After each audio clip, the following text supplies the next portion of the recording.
Okay, Bismillahirrahmanirrahim. So now we are starting the lecture number 13 of microbiology, and the topic is microbial antibacterial therapy. ठीक है? अच्छा देखो, ये बड़ा ही आसान है एंटीबायोटिक्स को समझना। मसला सिर्फ एंटीबायोटिक्स के स्पेक्ट्रम में आता है, यानी याद करने में आता है। लाइक जैसे हमने पढ़ा है ना, gram positive bacteria, gram negative bacteria. यहाँ पर एंटीबायोटिक्स में हमने यही करना होता है कि हमने ग्राम पॉजिटिव, ग्राम नेगेटिव या बाकी जो भी बैक्टीरिया हैं उनके अगेंस्ट कौन सी एंटीबायोटिक इफेक्टिव है वो हमने डिसाइड करनी होती है। ठीक है? आपने अक्सर देखा होगा कि एंटीबायोटिक कैसे लिखते हैं, मतलब कोई आपके पास पेशेंट आ जाए तो आप एंटीबायोटिक किस बेस पे लिखते हो उसको? जी, इस सवाल का क्या जवाब है? On what basis you prescribe the antibiotics? So the basis of prescribing antibiotics is कि आपके माइंड में क्या चल रहा है कि जी कौन सा ऑर्गेनिज्म है जिसने मोस्ट लाइकली ये इन्फेक्शन किया हो। ये होता है ना कि जी मोस्ट लाइकली गला खराब हो तो फ्लां जो है ना वो ऑर्गेनिज्म होता है, और उसके अगेंस्ट हम ये वाली एंटीबायोटिक यूज करते हैं, कोई पर्टिकुलर एंटीबायोटिक हम यूज करते हैं, राइट?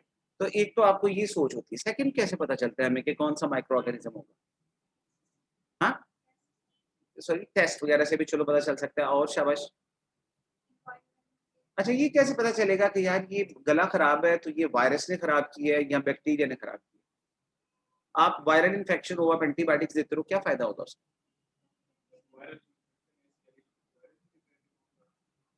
वायरल क्या होगा? एंटीबायोटिक को रिस्पॉन्ड नहीं करेगा। आपकी बात बिल्कुल ठीक है, लेकिन बेटा कैसे डिसाइड करोगे कि नहीं ये वायरल इन्फेक्शन है, ये बैक्टीरियल इन्फेक्शन?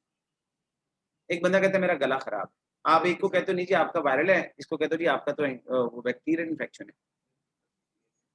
एसोसिएटेड फीचर, शाबाश, आप देखते हो, वेरी गुड। एसोसिएटेड फीचर्स में आप क्या देखते हो? फीवर देखते हो। वायरल इन्फेक्शन हमेशा लो ग्रेड फीवर करवाते हैं।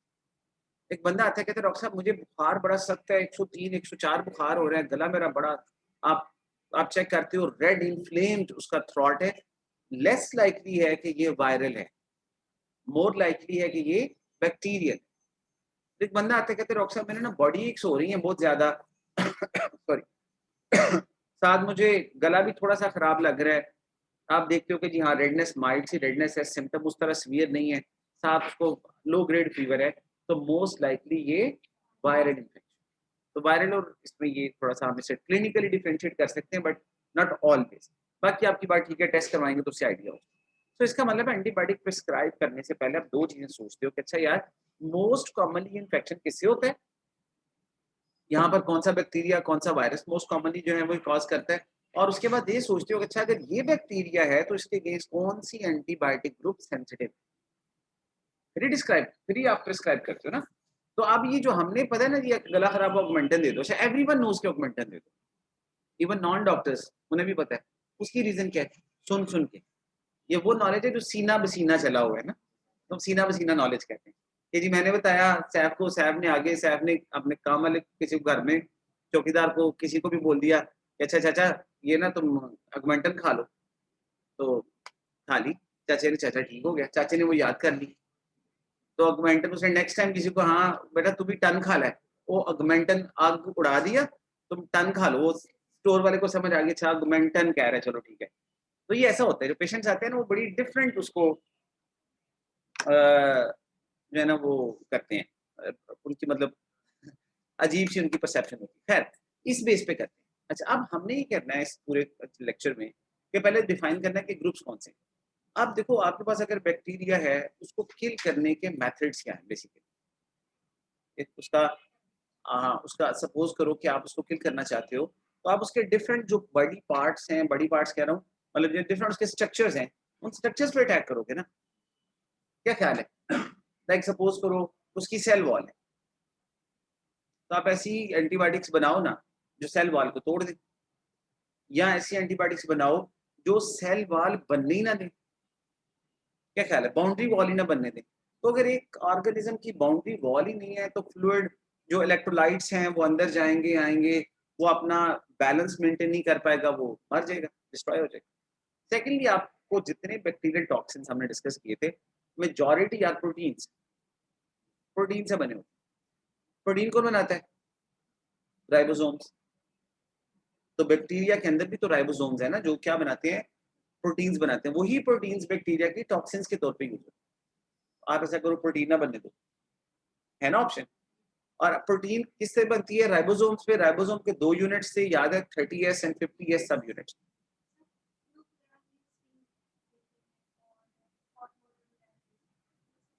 वो मैं बताता हूँ बेटा, ये जितनी ये जो हमारा होता है ना, फ्लू है, फीवर है, उसमें आप यखनी पिलाओ, वार्म लिक्विड्स दो, स्टीम इनहेलेशन करो, ये सिम्प्टोमेटिक ट्रीटमेंट, जस्ट ब्लॉकेज को बेहतर करने के लिए, इन चीज़ों के लिए। इसका वायरस पे या किसी और चीज़ पे फ़र्क नहीं होता। वार्म लिक्विड्स कहा जाता है कि वो थोड़ा जो इन्फ्लेमेशन जहाँ होती है उसको थोड़ा बेहतर करते हैं। यखनी, सूप, इस तरह की चीज़ें इम्यून बूस्टर होते हैं, ये उसका रोल होता है। अच्छा चलो, राइबोसोम्स के कौन से टाइप के हैं, 2 टाइप्स के हैं ना, 50s और 30s। उनमें से किसी को ब्लॉक कर लो, 30s पे ब्लॉक कर दो, 50 पे ब्लॉक कर दो। क्या ख्याल है, हो जाएगा कि नहीं? अच्छा, अब ये जो डीएनए बनता है, डीएनए किस चीज़ से बनता है? डीएनए किस चीज़ से बेटा बना होता है? बेसिस, कौन-कौन सी बेसिस है? Purines and pyrimidines. ये कहाँ से आती है? प्यूरीन्स क्या है? Adenine, guanine, thymine, cytosine, uracil. याद है ना? ये कहाँ से आती है? डीएनए कैसे बनता है? कुछ तो बॉडी सेंसेस होती है, कुछ डाइट में होती है। वो मिलके जाके एक न्यूक्लियोटाइड बनाती हैं और न्यूक्लियोटाइड मिलके डीएनए बनाता है। पता है ना आपको इस चीज़ का? जिस तरह बेटा अमीनो एसिड्स मिलके क्या बनाते हैं, प्रोटीन्स। तो इस तरह न्यूक्लियोटाइड्स होते हैं, न्यूक्लियोटाइड्स में एक शुगर होती है, आपको पता है ना, या डीऑक्सीराइबोज होती है जो डीएनए में, और या फिर राइबोज होती है आरएनए में। एक फॉस्फेट होता है और एक बेस। ये 3 चीज़ें जब मिल जाती हैं ना, इसको हम कहते हैं न्यूक्लियोटाइड। बहुत सारे न्यूक्लियोटाइड जब मिल जाते हैं तो बन जाता है डीएनए। मैं कहता हूँ इधर इसी को ब्लॉक कर लो, आप डीएनए ना बनने दो। क्या ख्याल है? हो सकता है ना? अच्छा, डीएनए बनाने के लिए डिफरेंट एंजाइम्स हैं, कोई एंजाइम ब्लॉक कर दो, फिर भी हो सकता है। अच्छा, एक चीज़ होती है which is called folic acid. Folic acid सुना है ना? फॉलिक एसिड किसी भी सेल की सिंथेसिस के अंदर अपना रोल प्ले करता है। जिस तरह अभी मैं बात कर रहा हूँ, तो आप ऐसा करो ना, फॉलिक एसिड ही ब्लॉक कर दो कि बैक्टीरिया फॉलिक एसिड को यूटिलाइज ही ना कर पाए। और फॉलिक एसिड की 2 टाइप्स होती हैं, one is called DHF, dihydrofolic acid, and THF, tetrahydrofolic acid. ठीक है? तो ये भी हम देखेंगे। तो अब देखो, ये सारी बातें डिस्कस हो गई, अब लगाओ ब्लॉक। सबसे पहले मैंने क्या कहा था, हम ऐसा करते हैं कि बैक्टीरिया की सेल वॉल ही इनहिबिट कर देते हैं। है ऑप्शन, इस डायग्राम में कहीं ऑप्शन है, ये नीचे वाला ग्रुप। ठीक है? ये बड़ा ग्रुप, सबसे बड़ा ग्रुप यही होता है जो हम यूज करते हैं। So we have cell wall inhibitors. वो यहाँ ब्लॉक दे दोगे तो ये ब्लॉक लग गया। अब ये सेल वॉल तो नहीं बन गई। फिर अगली इसके अंदर ही देखो, there is a membrane which is called cell membrane. तो आप सेल मेम्ब्रेन इनहिबिटर दे दो। कैसी दवाइयाँ दे दो जो इसकी मेम्ब्रेन को तोड़ दें, जो मेम्ब्रेन की इंटेग्रिटी के ऊपर अटैक कर दें। कर सकते हैं। अब जो इनहिबिटर है ना सेल वॉल वाले, वो क्या करते हैं, वो कहते हैं जो सेल वॉल जिस चीज से बनती है ना, उन्हें कहते हैं पेप्टिडोग्लाइकन। क्या कहते हैं? क्या कहते हैं? वो पेप्टिडोग्लाइकन ही ना बनने दो, एक तरीका। दूसरा, अगर वो बन गए हैं ना, उनको क्रॉस लिंक ना होने दो। ये ऐसे ही है कि मैं कहता हूँ जी घर बनाना है, उसकी उसकी ना उसको बनने से रोको। आप कहते हैं बड़ा आसान है, ईंटें ही ना लेके आए, घर ही नहीं बनेगा। मैंने यार ईंटें आ गई हैं, लेकिन मैं चाहता हूँ घर ना बने इस बंदे का। तो ठीक है सर, सीमेंट उठा ले। ईंटें ऐसे तो नहीं जोड़ेगा ना, सीमेंट के साथ ही जोड़ेगा। तो वो क्या होगी, वो क्रॉस लिंकिंग होगी। तो अगर पेप्टिडोग्लाइकन बन भी जाए तो आप क्रॉस लिंकिंग रोक लें, या आप पेप्टिडोग्लाइकन ही रोक लें। ये 2 ग्रुप्स जो है ना, ये टारगेट करते हैं सेल वॉल की सिंथेसिस को और सेल वॉल की इंटेग्रिटी। डन। अब वो देखो कौन से हैं जो पेप्टिडोग्लाइकन सिंथेसिस को ब्लॉक करते हैं ना, उनमें जो प्रोटीन आती है, या उनमें सॉरी जो ड्रग्स आती हैं, उन्हें हम ग्लाइकोपेप्टाइड्स कहते हैं। और उसकी एग्जांपल है वैंकोमाइसिन एंड बेसेट्रासेट। अब वैंकोमाइसिन बड़ी कॉमनली यूज होने वाली ड्रग है। आप तकरीबन आईसीयू की सेटिंग्स में या क्रिटिकल पेशेंट सेटिंग में हर मरीज को ऑलमोस्ट वैंकोमाइसिन जा रही होती है। ठीक है? तो ये बात समझ गए। तो कोई पूछे ना वैंकोमाइसिन कौन सा ग्रुप है, तो क्या आंसर होगा? नहीं, उससे पहले ग्लाइकोपेप्टाइड है, और क्या कराते हैं, पेप्टिडोग्लाइकन की जो सिंथेसिस है ना उसको ब्लॉक करते हैं। ऐसे ही दूसरा क्रॉस लिंकिंग। अब आप चाहते हो अच्छा पेप्टिडोग्लाइकन बन गया, जुड़े ना आपस में, ठीक है, उसको अब हमने आगे बड़े से ग्रुप में फर्दर डिवाइड किया हो। हमने कहा जी ऐसा करें कि वो पेनिसिलिन है, तो ये सारा ग्रुप पेनिसिलिन का, वो ग्रुप ऑफ पेनिसिलिन जो पेनिसिलिनेज एंजाइम को सेंसिटिव, यानी है पेनिसिलिन, लेकिन ये पेनिसिलिन क्या है, sensitive to what, sensitive to what, penicillinase. अच्छा, अब ये पेनिसिलिनेज कहां से आ गया,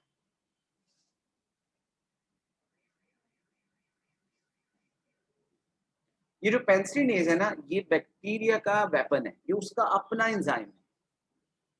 आप मरीज को पेनिसिलिन देते हो, वो आगे से पेनिसिलिन के अगेंस्ट गोला मारता है, पेनिसिलिन को तोड़ देता है।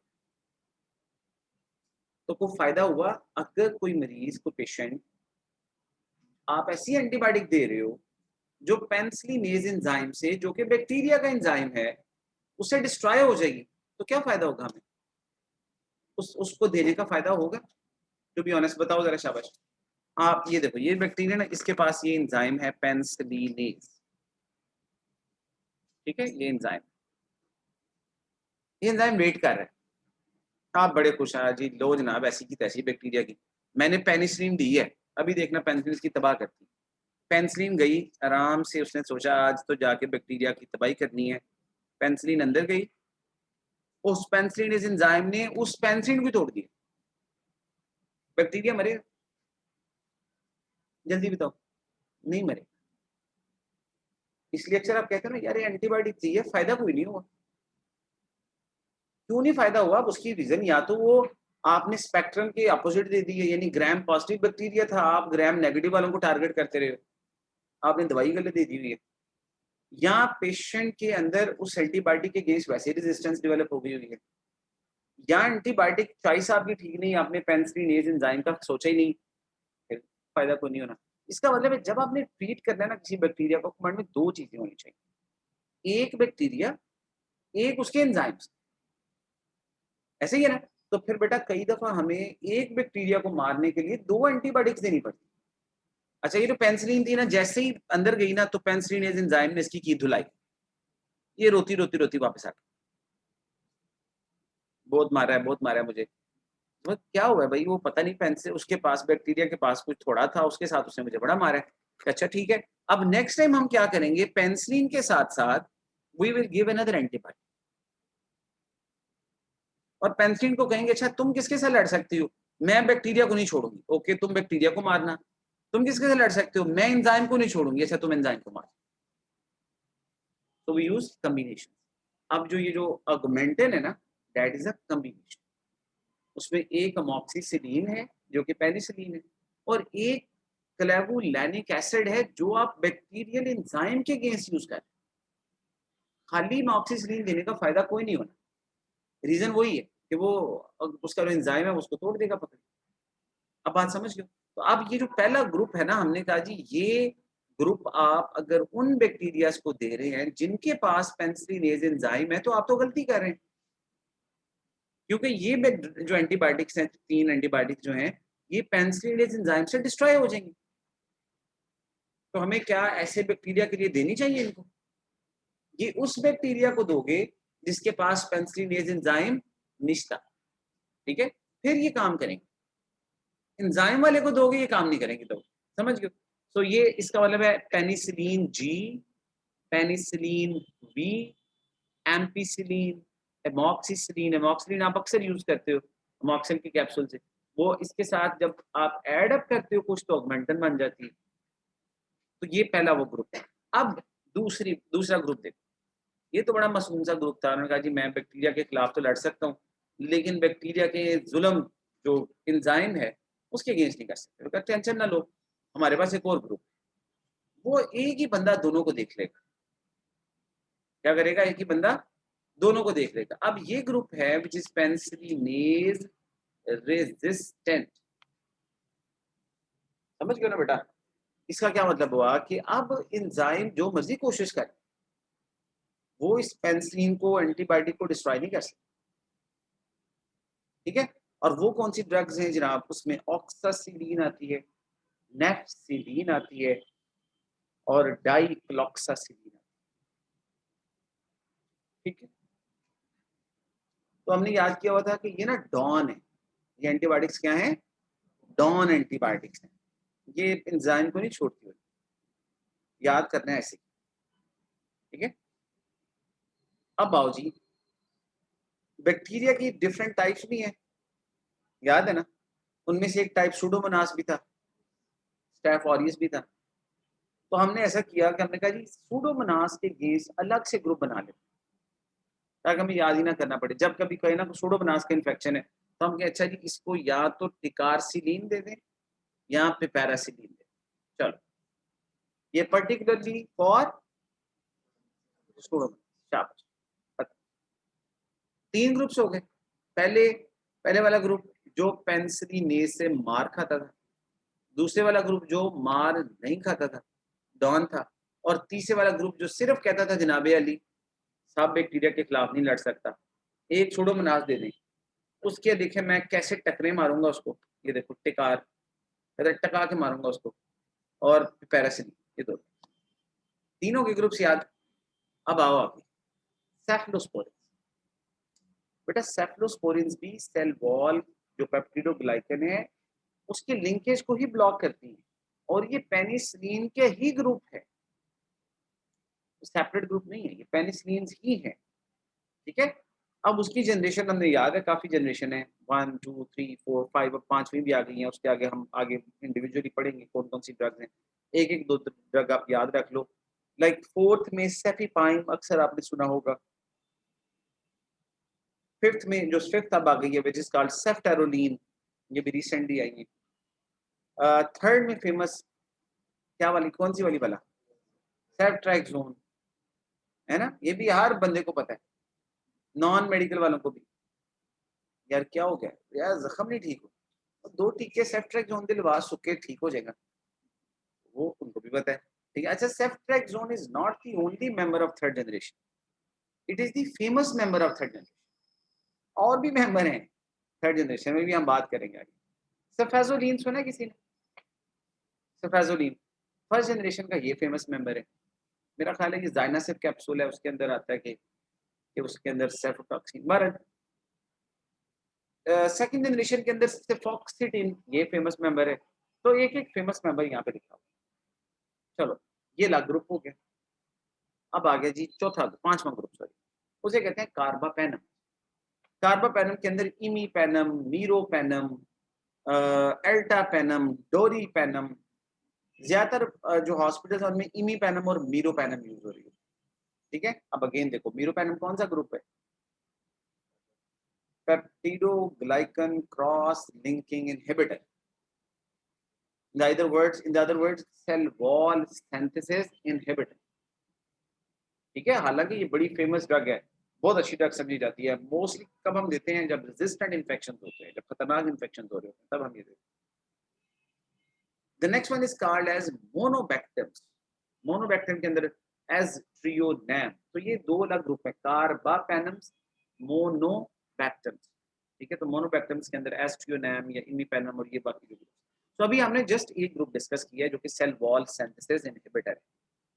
पेप्टिडोग्लाइकन्स के अंदर वाइनकोमाइसिन, बेसिट्रासिन हमने डिस्कस कर लिया। अब इधर आ जाएं और प्रोटीन सिंथेसिस इनहिबिटर वाला ग्रुप शुरू करें। अब ये क्या करेंगे, प्रोटीन नहीं बनने देंगे। प्रोटीन बनाते हैं 2 यूनिट्स, एक 50s एक 30s। 50s यूनिट्स में जो दवाइयां आती हैं वो हमें याद करनी पड़ेंगी। मेन ग्रुप मैक्रोलाइड वाला है जो आप हर एक को देते रहते हो आजकल, एजोमैक्स खा लो, एजिथ्रोमाइसिन खा लो, क्लेरिथ्रोमाइसिन खा लो, एरिथ्रोमाइसिन खा लो, कहते हो ना। तो मैक्रोलाइड 50s वाला ग्रुप है, याद रखना है आपने।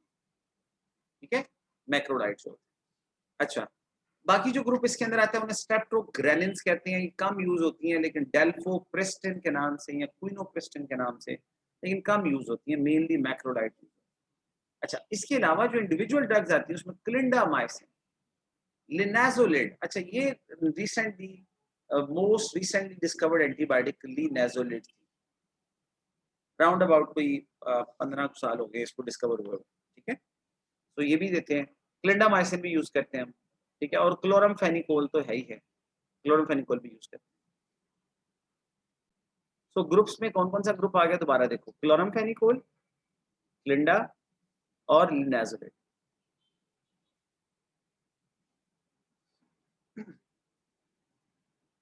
अच्छा जी, उसके बाद आ गया मैक्रोलाइड्स, हमने डिस्कस कर लिया, एजिथ्रोमाइसिन, क्लैरिथ्रो और एरिथ्रोमाइसिन। चलें अब आ जाओ 30s सब यूनिट।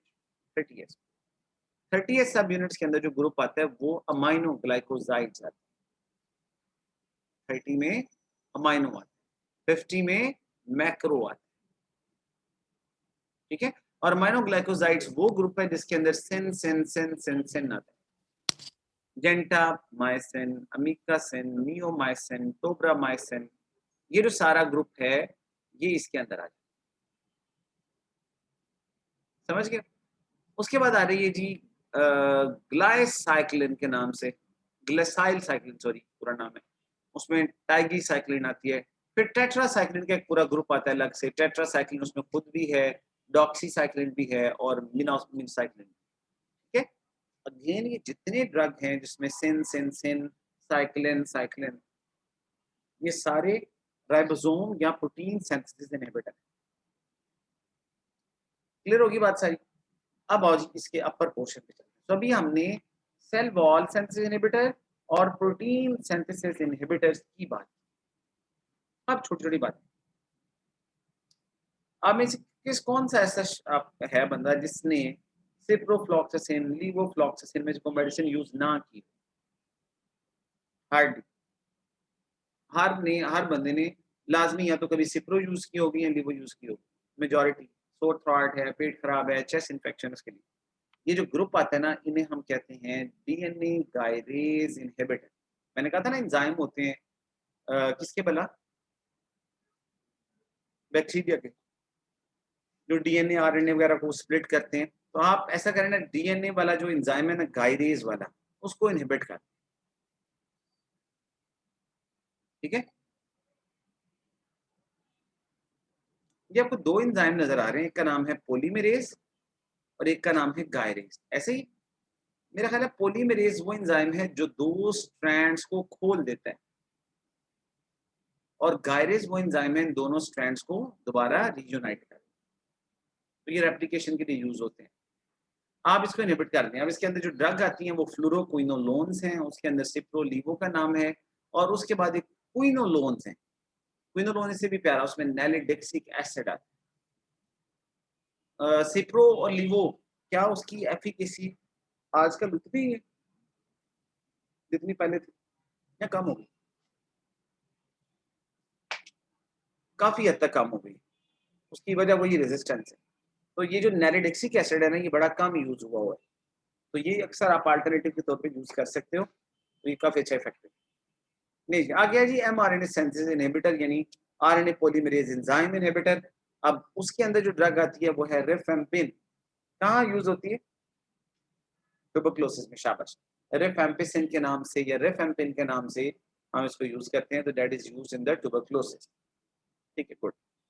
उसके बाद आ रही है जी, अगर मैं ये कहूँ कि डीएनए को रिपेयर ही ना होने दो, डीएनए को डैमेज कर दो, खुद से नहीं तो कम से कम फ्री रेडिकल से ही डैमेज करा दो, तो तभी डीएनए डैमेज हो जाएगा, सेल रेप्लिकेट नहीं करेगा, तभी फायदेमंद है। उसके लिए जो ड्रग यूज होती है वो है मेट्रोनिडाजोल। ट्रेड नेम क्या है इसका? आपकी हम सब की जानी पहचानी फ्लैजल, ठीक है, ये भी हर एक को पता है। सॉगमेंटल फ्लैजल सिप्रो, ये तो हर बंदे को पता है। और तकरीबन 30% बीमारियां से ठीक भी हो जाती हैं, तो हर बंदे 30% डॉक्टर है। हम ये पढ़ रहे हैं, देखो कितनी सर खपाई है कि जी ये इसका अभी मैकेनिज्म आगे देखना जाके, तो क्वैक को तो ये पढ़ने की जरूरत नहीं, उसे मैं याद की है। पेट खराब हो तो सिप्रो देते हैं, गला खराब हो तो एजोमैक्स देते हैं, पीछे चल क्या रहा है ये उसको नहीं पता होता, ठीक है। सो लिनाजोलेट इज द मोस्ट प्रेवलेंट अभी जो यूज होती है एंटीबायोटिक को, ये। अच्छा अब आओ हमने तो क्विनोलोन्स की बात कर ली हमने, रिफैम्पिसिन की बात कर ली। अब आ जाओ जी डीएनए मेट्रोनिडाजोल की बात कर ली। अब आओ जी folic acid synthesis and their inhibitor.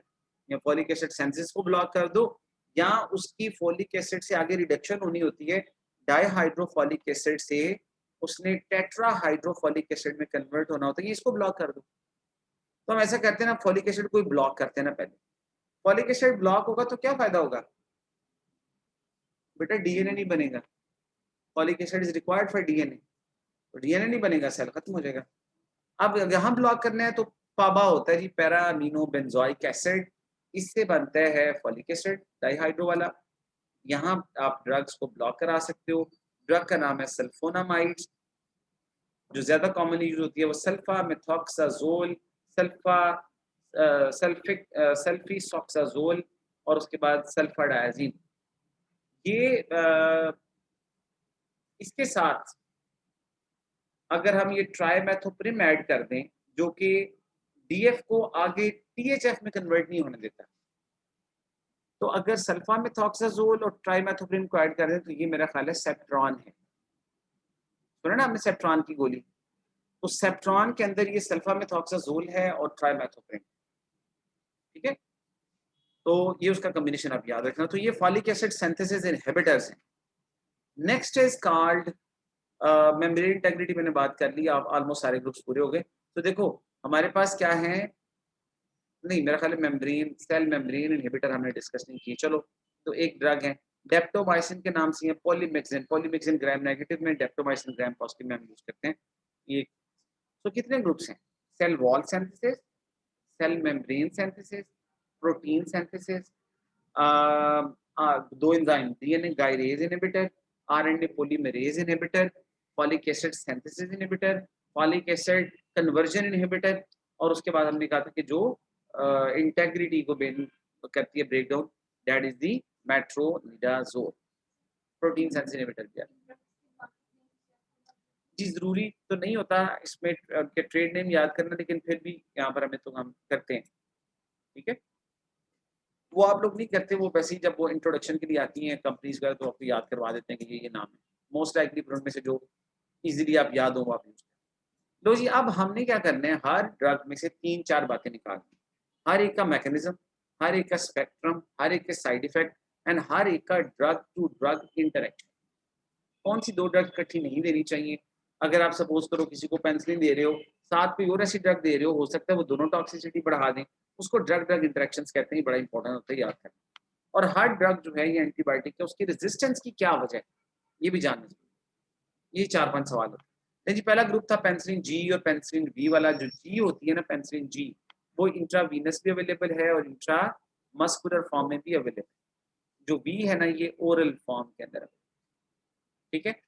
Beta lactam antibiotics का क्या मतलब है, मैंने समझा के आया था कि ये बेचारी बीटा लैक्टामेज एंजाइम से टूट जाती हैं। क्यों टूट जाती हैं? क्योंकि इनके अंदर एक रिंग होता है, उस रिंग का नाम बीटा लैक्टेम रिंग है। इस रिंग को वो बैक्टीरिया अपने एंजाइम से तोड़ देते हैं, ये ड्रग इफेक्टिव नहीं रहती, ठीक है जी। स्ट्रक्चर एनालॉग आप छोड़ दें कि क्या क्या इसका स्ट्रक्चर है। बाइंड पेंसिलिन बाइंडिंग प्रोटीन्स, ठीक है, and blocks the cross linking and peptidoglycans, ठीक है, एंड एक्टिवेट दी ऑटोलाइटिक एंजाइम। तो मैकेनिज्म ऑफ एक्शन इसका वही है बेटा जो हम पीछे पढ़ के आए कि cross linking of the peptidoglycan इसने ब्लॉक करना, याद है ना, ये हमने पीछे पढ़ा। क्लिनिकली कहाँ यूज करना है ये बड़ा इंपॉर्टेंट है। ग्राम पॉजिटिव ऑर्गेनिजम्स जितने भी हैं, स्पेशली निमोनिया, पायोजनीज और actinomyces. Gram negative organism specially Neisseria meningitis and spirochaetes, इसमें ट्रेपोनिमा पैलिडम। याद है क्या कराता था? सिफिलिस। तो सिफिलिस के अंदर उसका ट्रीटमेंट ही बेटा पेनिसिलिन जी है। What is the treatment of syphilis? What is the treatment of syphilis? Penicillin G intramuscular हम इंजेक्शंस लगाते हैं, पेशेंट ठीक हो जाता है। अब मुझे कैसे पता चला आपके सामने कि ग्राम पॉजिटिव बैक्टीरिया का इसका स्पेक्ट्रम है, ग्राम नेगेटिव का है, स्पाइरोशीट्स के अंदर ये ट्रैपोनिमा पैलिडम। बैक्टीरियोसाइडल, अब ये अगला सवाल है, what is bacteriocidal and what is bacteriostatic? Bacteriostatic क्या है, बैक्टीरियोसाइडल क्या है? Very good. And static?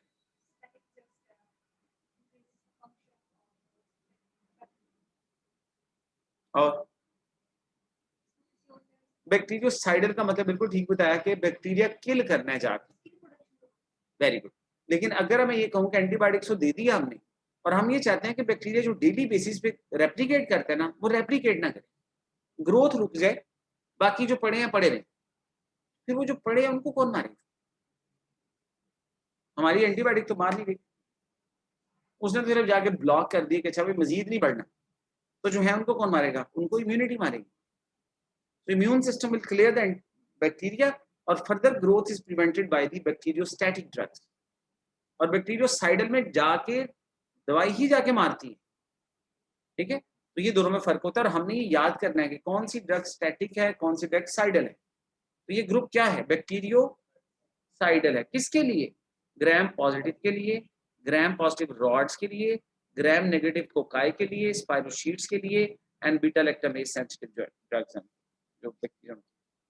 Side effect, her penicillin का एक साइड इफेक्ट होता है, वो है हाइपर सेंसिटिविटी रिएक्शन।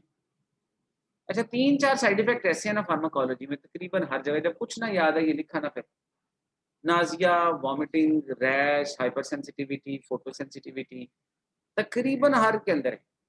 तो इसमें भी हाइपर सेंसिटिविटी रिएक्शन आ गया। हीमोरेटिक एनीमिया, ये इसका खतरनाक साइड इफेक्ट, हेमोलिसिस करवा देती है। ड्रग इंड्यूस्ड इंटरस्टिशियल नेफ्राइटिस, ये भी खतरनाक है, किडनी की इन्फ्लेमेशन करवा देती है, ठीक है? रेजिस्टेंस की वजह क्या है? कि अगर आप कहते हैं नहीं पेनिसिलिन जी दे रहा हूँ, फायदा नहीं हो रहा, वजह क्या है? एक तो बीटा लैक्टामेज एंजाइम है, उसको तोड़ देगा। एक दूसरी, जाके बैक्टीरिया के ऊपर स्पेसिफिक बाइंडिंग प्रोटीन है जहां पेनिसिलिन जाके चिपकती है, बैक्टीरिया ने वो अपनी बाइंडिंग प्रोटीन ही बदल दी, है ना समझदार? पहले जाके उसके ऊपर पेनिसिलिन फिट हो जाती थी, अब फिट ही नहीं हो रही। ऐसे ही कि आपके पास एक कमरा है, दोस्त का कमरा है, उसके अंदर ड्राई फ्रूट पड़ा है बड़ा अच्छा सा, उसकी चाबी है आपके पास, आप जब चाहते हैं जाके खोला, ड्राई फ्रूट खाए, वो बेचारा देखता रहता है, चले गए, इसका मैं इलाज करता हूँ, उसे ताला बदल दिया नेक्स्ट डे। अब अब आप जाएँगे, ताले को चाबी लगाएँगे, नहीं खुलेगा, आप 2-4 दोस्त को सुनाएँगे ठीक-ठाक किस्म की, वापस आ जाएँगे। यही होता है। जो पेनिसिलिन है ना, उसने जाके एक प्रोटीन पे बाइंड होना है बैक्टीरिया पे। तो बैक्टीरिया आया नया-नया, पेनिसिलिन भी आपने एंटीबायोटिक दी, बैक्टीरिया ने समझा पता नहीं कोई अच्छी चीज़ है, चलो कोई बात नहीं, आओ बैठो। पेनिसिलिन ने बैठ के उसको तबाह कर दिया। आहिस्ता-आहिस्ता बैक्टीरिया को बात समझ आ गई, ये काम ठीक नहीं है, या इसकी सीट ही बदल दो। अब वो बाइंडिंग साइट चेंज हो गई है, पेनिसिलिन आती है, पेनिसिलिन आके बैठने की कोशिश करती है, लग नहीं पाती। This is the mechanism of resistance, ठीक है? यही दो बातें याद रखना है आपने कि जी बीटा लैक्टेम रिंग टूट जाता है और बीटा जो पेनिसिलिन बाइंडिंग प्रोटीन्स हैं वो चेंज हो जाती हैं। So this is how they create resistance.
Sir, kindly unmute your mic.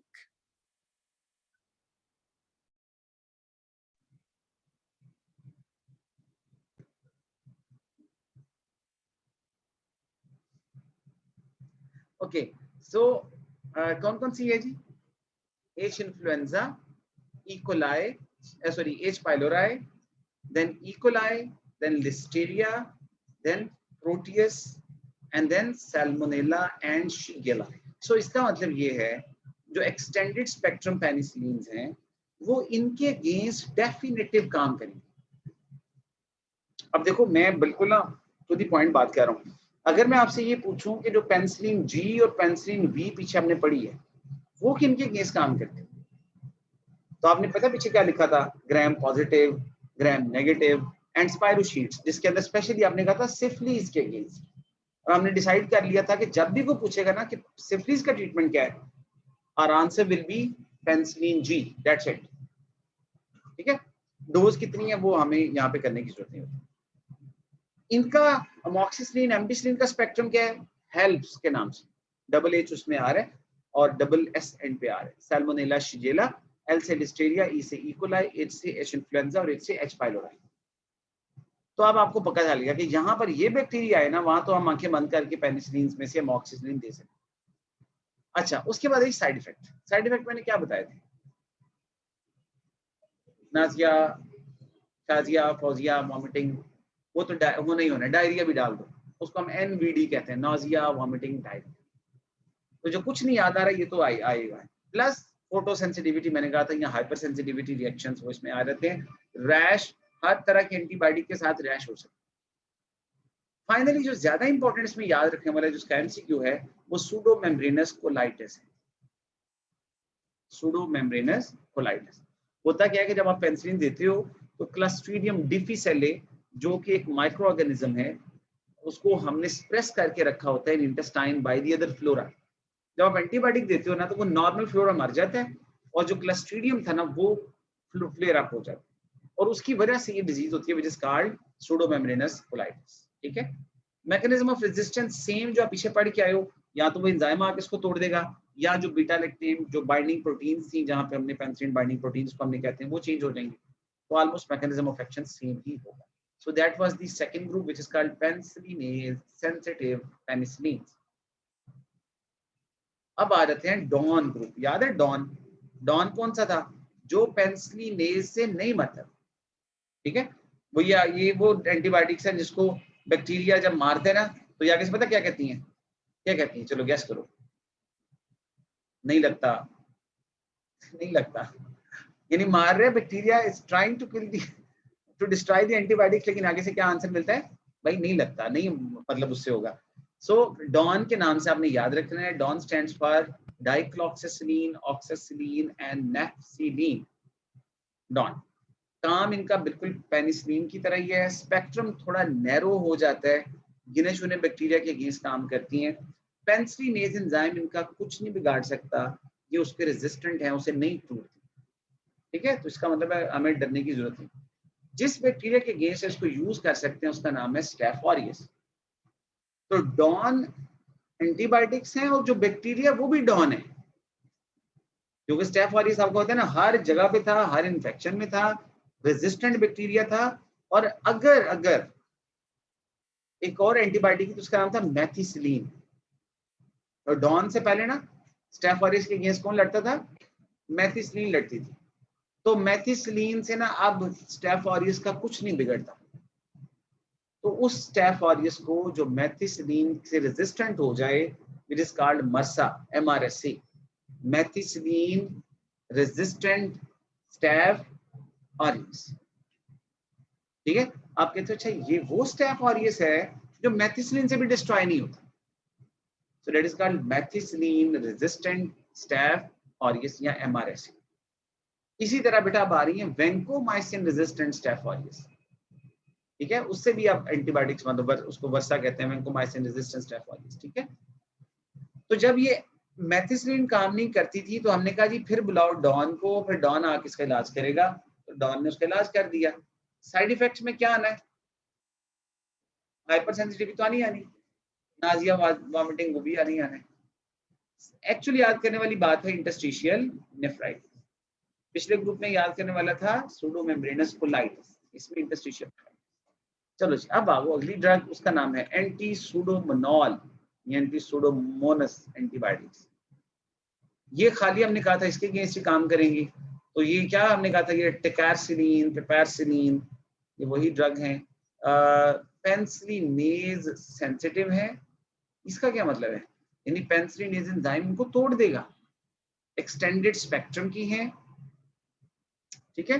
तो हमें लाजमी बात है अकेले देने का फायदा नहीं होगा, क्योंकि ये एंजाइम उसको तोड़ देगा, तो हमें साथ बीटा लैक्टामेज इनहिबिटर ऐड करनी पड़ेगी, जस्ट लाइक क्लेवुलानिक एसिड, ठीक है।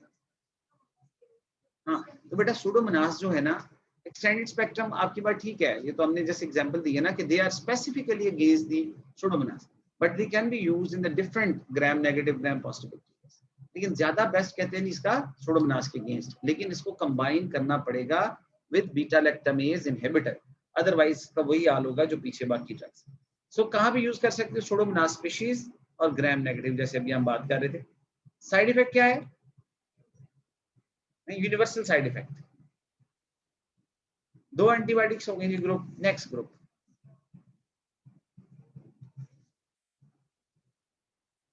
Now the group is cephalosporins, जो आपने अक्सर सुने हैं जी, first degree, first generation, second, third.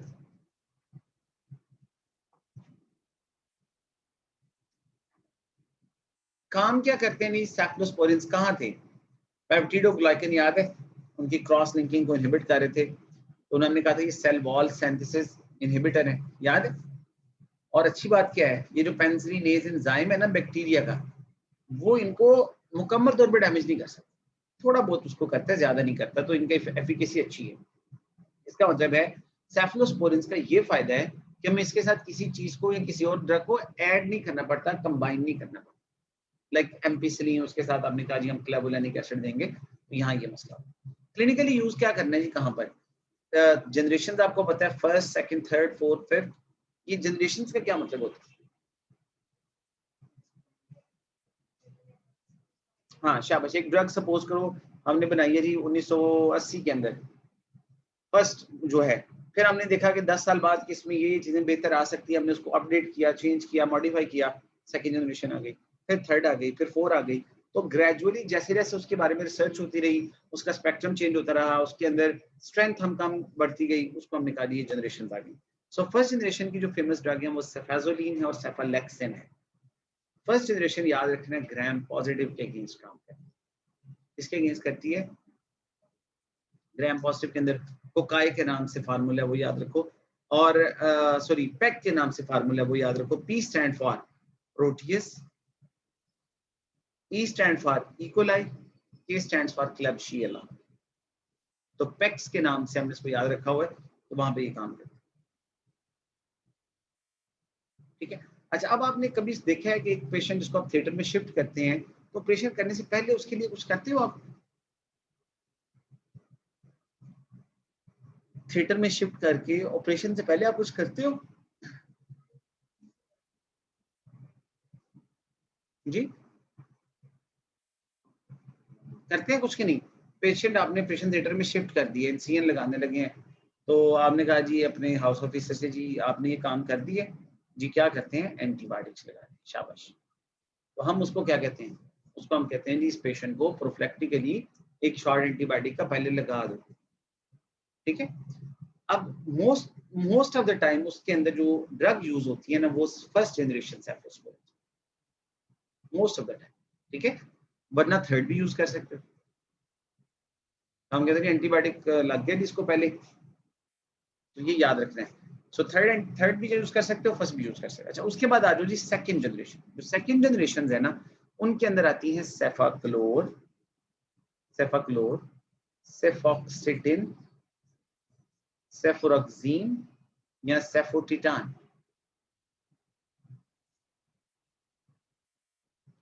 ये बड़ा अच्छा यहाँ पे रखिएगा। सेकंड ग्रेड्स क्या होते हैं, ग्रेडर्स, छोटे बच्चे, they wear pig, fox, fur to tea parties, बच्चों नहीं कॉस्ट्यूम पहनते, लाइन वाला कॉस्ट्यूम है, खोते वाला कॉस्ट्यूम है, वो पहनने की जरूरत ही नहीं होती। तो ये सेकंड जनरेशन के अंदर जो है ना ये जस्ट याद कराने के लिए उन्होंने बताया जी कि जहां पर क्या आएगा, FA stands for cefaclor, FOXOX stand for cefoxitin, FUR stand for cefuroxime और T स्टैंड फॉर सेफोटीटान। तो जस्ट आपको आइडिया हो जाएगा कि अच्छा कौन कौन सी इसमें एंटीबायोटिक्स है। अच्छा, अब जो जिन बैक्टीरिया के अगेंस्ट यूज कर सकते हो ना, पहले का फार्मूला था ग्राम पॉजिटिव एंड पेक, ऐसे ही है ना। अब फार्मूला है gram positive hence pack, hence का वर्ड ऐड हो गया, पेक वही है, pack stand for Proteus, E stand for E coli and के स्टैंड फॉर क्लैब्शियला, वो वही रहेगा, लेकिन अब हेंस आ गया, hence stand for H influenza, E stands for Enterobacter species या Aerogenes, N stands for Neisseria species and S stands for Serratia marcensis and P stands for वही Proteus, E. coli, Klebsiella। तो हमने ऐसे ही याद किया हुआ है, हम ये कहते थे चलिए फर्स्ट जनरेशन ग्राम पॉजिटिव और PEK formula, second generation gram positive और hence PEK formula, third generation gram negative के अगेंस्ट, तो भी आगे बात आ जाएगी। तो ये सो पहली दोनों जनरेशन ग्राम पॉजिटिव के अगेंस्ट काम करती हैं। ये बड़ी दफा सवाल आया हुआ है, बड़ा सिंपल सा सवाल आता है। नहीं जी, नेक्स्ट पॉइंट पे चलें, what's next. Then comes the third generation. Third generation के अंदर जो दवाइयां आती हैं उसमें सेफ्ट्राक्सोन है ना, सेफॉक्सिटीन, सेफपोडॉक्सिन, सेफ्टेजिडीन। अब याद कैसे करना है आपको बताओ, ग्राम नेगेटिव बैक्टीरिया, आप सेफ्ट्राक्सोन तो याद रह ही जाएगा, याद रह ही जाएगा ना, असल में वही आसानी से याद होता है, तो बाकी तो उसमें याद होती नहीं। सेफॉक्सिटीन शायद थोड़ी बहुत हमें याद रहती है, सारे ग्राम नेगेटिव के अगेंस्ट काम करते हैं। अच्छी बात क्या है इनकी, अच्छी बात ये है कि सारे की सारी ब्लड ब्रेन बैरियर क्रॉस कर सकते हैं, तो सेफ्ट्राक्सोन का बहुत रोल है in the treatment of meningitis. शाबाश, सेफ्ट्राक्सोन मेनिंजाइटिस के लिए यूज करते हो, गोनोरिया के लिए यूज करते हो, डिसेमिनेटेड लाइम डिजीज जो होती है उसके लिए यूज करते हो, और सेफ्टेजिडीन जो होती है वो सुडोमोनास के केस में यूज कर सकते हो। बट मेनली हमें तो आपको पता है कि सेफ्ट्राक्सोन के बारे में ज्यादा इसका idea. Fourth generation is again gram negative, बाकी तकरीबन वही काम करेगी जो थर्ड ने कर दिया था। ऐड क्या होगा, ग्राम पॉजिटिव भी ऐड हो जाएगा फोर्थ में, और सोडोमोनास के अगेंस्ट इफेक्टिवनेस और बेहतर हो जाएगी। हम कहते हैं जो थर्ड है वो तो प्योरली ग्राम नेगेटिव है, बट फोर्थ जो है ना वो नेगेटिव प्लस पॉजिटिव है, plus anti pseudomonas. Fifth generation gram positive है, अब सॉरी मिक्स ही कह लो, ग्राम नेगेटिव एंड पॉजिटिव दोनों को कवर करती है, ठीक है। अच्छा, अब इंपॉर्टेंट बात, ये जो ड्रग का नाम आ रहा है सेफेलोस्पोरिन्स सेफ्टेरोलीन, सेफ्टेरोलीन किस ग्रुप में आती है, फिफ्थ में। पहली चारों जनरेशन कभी भी मेथिसिलीन रेजिस्टेंट स्टेफ ऑरियस के अगेंस्ट काम नहीं कर सकते। This is only fifth generation which is effective against MRSA। ये बात बड़ी इंपॉर्टेंट है कि कौन सी जनरेशन है जो मरसा के अगेंस्ट काम करती है। आपने कहना सिर्फ पांचवी जनरेशन, ठीक है, बाकियों के अगेंस्ट वो करती है नहीं करती वो छोड़ दो, इसको बस आपने याद रखना है। सो आप देखो, first generation was gram positive, second was gram positive, third was gram negative, fourth was positive and negative, fifth is positive and negative against even MRSA। इस तरह आपने याद रखना है। कौन से बैक्टीरिया जिनके against, first generation PEK, Proteus mirabilis, E coli, Klebsiella. Second generation hence PEK plus gram positive तो है ही, एच इन्फ्लुएंजा, एंटेरोबैक्टर पता नहीं क्या था, एरोजेनिस करके था, एन फॉर नाइजेरिया स्पीशीज था, और एस फॉर पता नहीं क्या था, सेरेटिया, ठीक है। तो ये आपने याद रखने। अब आ रही साइड इफेक्ट्स, साइड इफेक्ट्स आपको पता ही होगा सारा। पहला तो वही है हाइपर सेंसिटिविटी रिएक्शन, होता है ना, auto immune like haemolytic anaemia हो सकता है, डाइसल्फराम लाइक रिएक्शंस हो सकते हैं, विटामिन के डेफिशिएंसी, ये हाईलाइट करो, MCQ है कि इसकी वजह से विटामिन के समटाइम कम होता है। और अगर विटामिन के ना ना हो बॉडी में, पता है क्या मसला होता है? क्या होता है मसला? शाबाश, ब्लीडिंग के चांसेस बढ़ जाते हैं। ठीक है। अच्छा, अब अगली बड़ी इंपॉर्टेंट बात मैं आपसे पूछने लगा। एक पेशेंट आया आपके पास क्लिनिक पे, आपने उसको पेनिसिलिन जी का इंजेक्शन लगाया, उसको एलर्जी हो गई। पता चल गया आपको कि यार नहीं, इसको तो रिएक्शन हो गया, ये तो ठीक नहीं है। क्या उसको पेनिसिलिन वी लगा सकते हो? पेनिसिलिन जी और वी एक ही ग्रुप में है ना बेटा, एक ही ग्रुप में है ना। आपने लगाया पेनिसिलिन जी, क्या ख्याल है? उससे रिएक्शन हो गया। फिर आपने लगाया पेनिसिलिन वी, उससे भी रिएक्शन हो गया। क्या उस पेशेंट को मैं सेफलोस्पोरिन लगा सकता हूँ? हाँ, या अमॉक्सिसिलिन इंजेक्शन लगा सकता हूँ? बेटा एक ही ग्रुप है, तो चांस नहीं है कि वो भी लड़ जाएगा। सोचो इस बात को, याद रखना कि मोस्ट ऑफ द टाइम अगर एक मेंबर से रिएक्शन हो गया ना, तो सब रिएक्शन करेंगे। तो अगर पेंसिलिन का रिएक्शन है, हम दोबारा पेंसिलिन नहीं लगाएंगे। लेकिन so we will continue the next group tomorrow inshallah, and the next group will be protein synthesis inhibitor. So thank you ji, Allah Hafiz.